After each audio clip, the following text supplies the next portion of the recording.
Most common questions I also get is, did we take steroids? Because now, of course, drugs is such a big issue in sports. And the answer is yes. It was just in the beginning stage because bodybuilders in those days just experimented with it, but it was not illegal. It was like, we talked about it very openly. I mean, anyone that was asked, he says, you take steroids? He says, yeah, I take 3 Dianabol a day. Or someone else would say, I would take this, and that. It was not an illegal thing. Now, after it became a big problem, then our federation said, okay, bodybuilders ought not to take steroids, and there will be testing done, surprise testing done. You could be called at any given time. And within 2 days, you have to do a test, so you can't get rid of the whole thing out of your system or anything like that. So that's what's going on right now. The bodybuilders are tested continuously.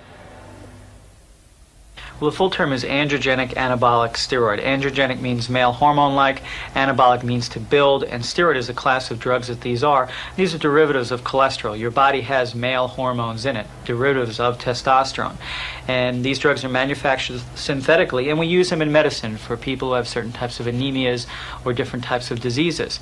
The athletes, unfortunately, use these hormone drugs in order to enhance their growth of muscle, their ability to retain weight, nitrogen, and all these different elements that they retain.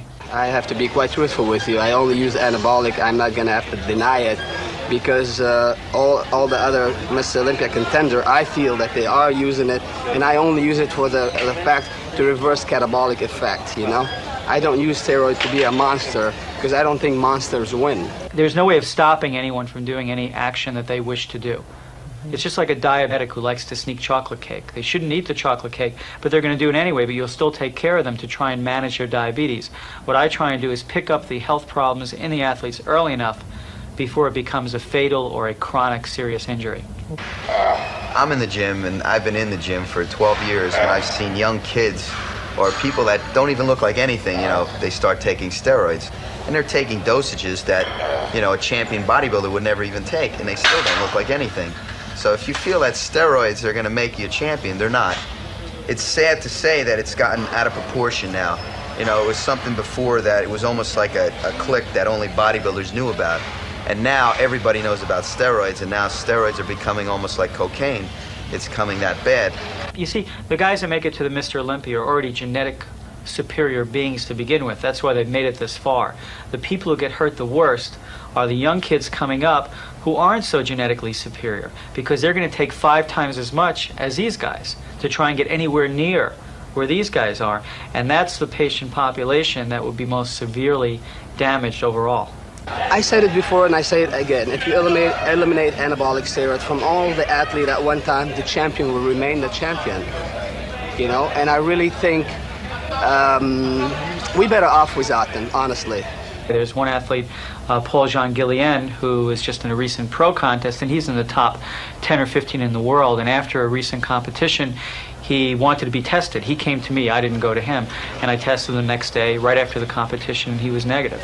He also won the World Championships where he was tested. So there are these genetic freaks, so to speak, or these superior genetic specimens that will gradually come to surface. I put a bet that I take a drug test anytime. If I flunk it, I give anybody $10,000. I give them $100,000 if they want to. It's just I won't flunk the test because I never take drugs. People keep saying, well, you come off of it. I didn't come off no drug for the universe. I've never taken drugs. I compete at middleweight since 1980. I think the main thing about natural bodybuilding is you have to train all the time. You can't take 2 or 3 months off and then try to come back. You have to eat good all the time, and it's become like a self-discipline. You got to really want it. I'm not looking to risk my health for, glory. The bodybuilding is supposed to be an athlete sport. It's supposed to be very healthy, low blood pressure, not high blood pressure. The guy have high blood pressure, they're losing their hair. They look, I'm 28. I'll be 28 September 17, and I don't look 28. I got guys that my age look older. And, to me, I appreciate what I do.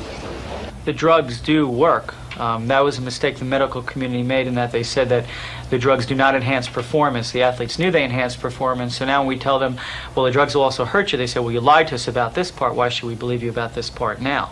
The drugs do make a difference, whether it's 2% or 5% or whatever. There is a definitive advantage. However, they don't get to keep the advantage. For instance, an athlete takes these, he might shoot up quick, but it'll come down quick also, where an athlete that trains naturally will come up slower, go even beyond where the other athlete and then stay at this high level for a longer period of time and begin a gradual decline. These athletes will burn out much earlier. When the bodybuilders of yesteryear did take steroids, they didn't take them in the massive dosages that the bodybuilders today are taking. You know, steroids are just a finishing touch for the bodybuilder, and the thing is, more is not better.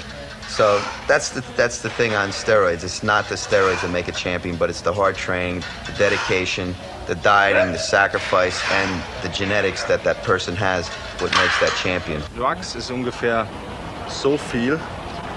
Hier, That's so what viel. drugs is? Und das ist Arbeit. Harte Arbeit.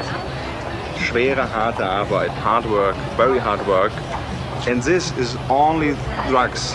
If you asked me 4 years ago, I didn't think we'd ever get a handle on this program, and now we have a very firm handle on it. I think we're going to continue to increase the number of drug-tested competitions, and if we can get bodybuilding to become an Olympic sport, it'll open up all new avenues for the sport financially as well as socially, and I think we'll eventually get our drug testing up to the top levels. But it's going to take a lot of work, a lot of time, and a lot of money.